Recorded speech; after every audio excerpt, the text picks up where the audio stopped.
उसी समय भगवान जी को विश्वामित्र जी शिक्षा प्रदान कर रहे थे। उसी समय एक मिथिला से दूत आया और आकर उसने गुरु विश्वामित्र जी के चरणों में दंडवत प्रणाम किया और आकर कहा कि गुरु जी, मैं मिथिला से आया हूं और मुझे जनक जी ने भेजा है। मुझे जनक जी ने भेजा है और एक पत्र दिया है, मैं इसको पढ़कर आपको सुनाता हूं। और उस पत्र को सुनाया। कहा कि आपको जनक जी ने बुलाया है। क्यों? क्योंकि उन्होंने अपनी पुत्री सीता के लिए एक संकल्प किया है कि जो भी धनुष को तोड़ेगा मैं अपनी पुत्री का विवाह उसी के साथ करूंगा। इतना कहकर दूत वापस चले गए। विश्वामित्र जी ने राम जी से कहा कि राम, तुमने एक यज्ञ तो पूरा कर दिया। कौन सा यज्ञ? जो राक्षसों को मारा है। अब आपको एक और यज्ञ पूर्ण करना है। कौन सा? धनुष यज्ञ। धनुष यज्ञ भी आपको तोड़ना है, धनुष को। और इतना कहा। विश्वामित्र जी कहते हैं, धनुष यज्ञ सुनी रघुकुल नाथा। धनुष यज्ञ सुनी रघुकुल नाथा। हरषि चले मुनि वर के साथा। हरषि चले मुनि वर के साथा। आश्रम एक दीक मग माही। आश्रम एक दीक मग माही। खग मृग जीवा जंतु ताहनाई। खग मृग जीव जंतु ताहनाई। पूछा मुनि शिला प्रभु देखी। पूछा मुनि शिला प्रभु देखी। सकल कथा मुनि कहा विशेषी। सकल कथा मुनि कहा विशेषी।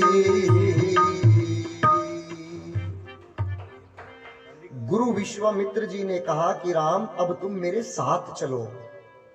और गुरु जी के पीछे पीछे राम और लक्ष्मण भैया चल पड़े। रास्ते में एक वन आया और उस वन में एक आश्रम आया। उस आश्रम में ना कोई पक्षी दिखाई देता, ना कोई जानवर है, ना घास है और ना पेड़ों पर पत्ते हैं, ना फूल है, ना फल है। और वहां पर जो नदियां थी वो भी सूखी पड़ी थी। एक जैसे बोल देते हैं कि पत्ता पतझड़ हो जाता है पेड़, उसी अवस्था में वो आश्रम पड़ा था।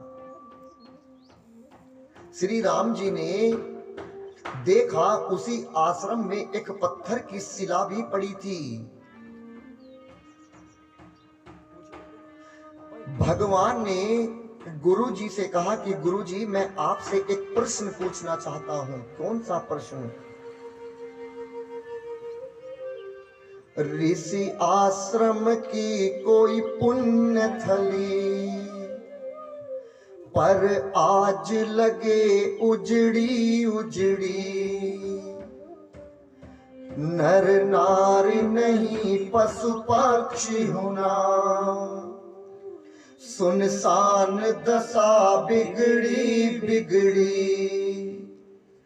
तरु सूखे लता फल फूल बिना, गति जानन की उत्कंठा बढ़ी।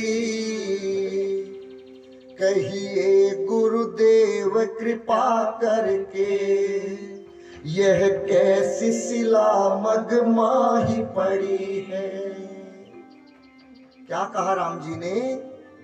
ऋषि आश्रम की कोई पुण्य थली। ये किसी ऋषि का आश्रम लगता है, लेकिन पर आज लगे उजड़ी उजड़ी। ये उजड़ा हुआ क्यों है? नर नार नहीं पशु पक्षी हुना। ना इसमें नर है, ना नारी है, ना पशु है, ना पक्षी है। सुनसान दशा बिगड़ी बिगड़ी। हे गुरुजी, आप मुझे बताइएगा, जितने भी यहाँ पर पेड़ पौधे चमक रहे हैं, तरु सूखे लता फल फूल बिना। किसी भी पेड़ पर ना पत्ते हैं, ना फूल है, ना फल है। गति जानन की उत्कंठा बढ़ी। मेरी अंदर से आवाज आ रही है कि गुरुजी आप मुझे जल्दी बताइए। कीजिए गुरुदेव कृपा करके, यह कैसी शिला मगमाही पड़ी है। वो कौन सी शिला थी? गौतम की नारी, जिनको गौतम जी ने श्राप दिया था और वो पत्थर की नारी बन गई थी। देखिएगा, गौतम की नारी को श्राप क्यों मिला आप सब लोग जानते होंगे। इंद्र ने उनके पति का रूप धारण करके उनके साथ में जो व्यवहार किया, हमारे गुरुजी कहते हैं कि बेटा कभी अपने मुख से उसे व्यास पीठ पर बैठकर मत कहना। क्यों? यदि किसी की बात करने से किसी का दोष उजागर होता है तो वो बात करनी नहीं चाहिए। उसके किसी के दोष को बताना नहीं चाहिए। आज जैसे ही भगवान ने पूछा कि गुरुजी मुझे सब बताइए, तो गुरुजी ने कहा कि आप तो पूरे जगत के पिता हैं, फिर आप मुझसे पूछते हैं। राम जी ने कहा कि गुरुजी आप अपने मुख से ये मत कहिए कि मैं पूरे जगत का पिता हूं। क्यों? मैंने गुप्त रूप लिया है। यदि इस जगत ने सुन लिया कि राम राम नहीं एक भगवान का अवतार है, मैं गुप्त रूप में आया हूं। गौतम जी ने बड़ा सोच समझकर उत्तर दिया कि राम, गौतम नारी श्राप बस, उपल देह धरी धीर, चरण कमल रज चाहती, कृपा करो रघुबीर, कृपा करो रघुबीर। ये आपके चरणों के कमल रज चाहती है। अब आप बताइए, भगवान ने उस पत्थर की नारी को अपना पैर लगाया था? बताइए, बताइए बाबूजी,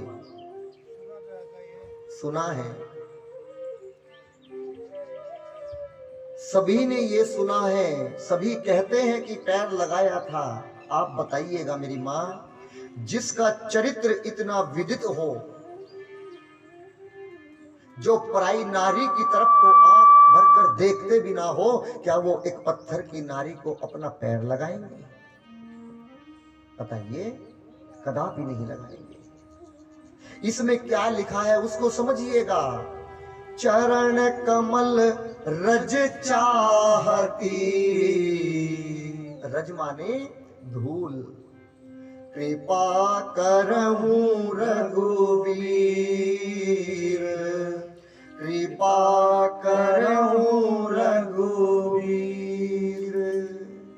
और भगवान ने अपने चरणों को उठाया, सीधे पैर से अंगूठे को ऐसे हिलाया, और जैसे ही भगवान ने चरणों की धूल को झाड़ा, उसमें से एक नारी उत्पन्न हो गई। बाबा कहते हैं पग सत पद पावन शोक न सावन, प्रगट भई तप पुंज सही, देखत रघुनायक जन सुखदायक, सन्मुख होई कर जोड़ रही, अति प्रेम अधीरा पुलक शरीरा, मुख नहीं आवई वचन काहि, अति सम बड़ भागी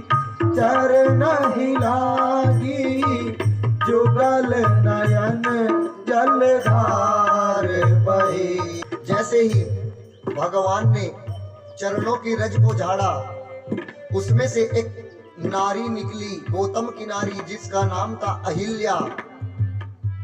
भगवान के चरणों में लेट पड़ी। भगवान ने उठाया, जैसे ही उठाया फिर लेट पड़ी। भगवान ने फिर उठाया।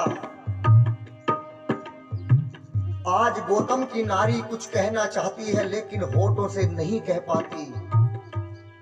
आंखों से आंसू झरझर टपकने लगे। कहा कि प्रभु, ये पूरा जगत, पूरा संसार कहता है कि मेरे पति ने मुझे श्राप दिया। भगवान ने कहा, हाँ, मेरे गुरुजी भी कहते हैं कि तुम्हें तुम्हारे पति गौतम ने श्राप दिया। नहीं प्रभु, मेरे पति ने मुझे श्राप नहीं दिया, मेरा उद्धार किया। यदि मेरे पति मुझे श्राप ना देते और मैं पत्थर की ना बनती, तो बताइए नाथ, क्या मैं आज आपके दर्शन कर पाती? मेरे पति ने तो मेरा उद्धार किया।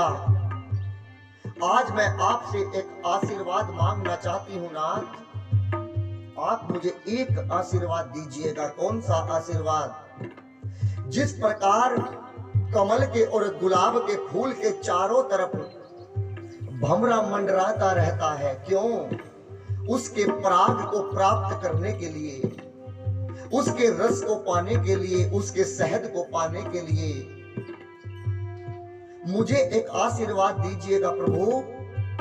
अपने जो चरण हैं, आपके चरण कमल के फूल के समान है नाथ, जिन चरणों की शंकर जी भी पूजा करते हैं, ब्रह्मा जी भी पूजा करते हैं, और जिन चरणों से गंगा निकली है,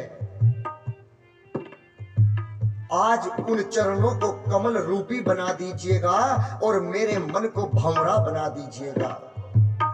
और ये जो मेरा मन है, ये दिन रात आपके कमल रूपी चरणों के चारों तरफ गोल गोल चक्कर काटता रहे नाथ, और मैं आपका प्रेम प्राप्त करती रहूं। मुझे आशीर्वाद दीजिएगा। और जैसे ये कहा, भगवान ने आशीर्वाद दिया।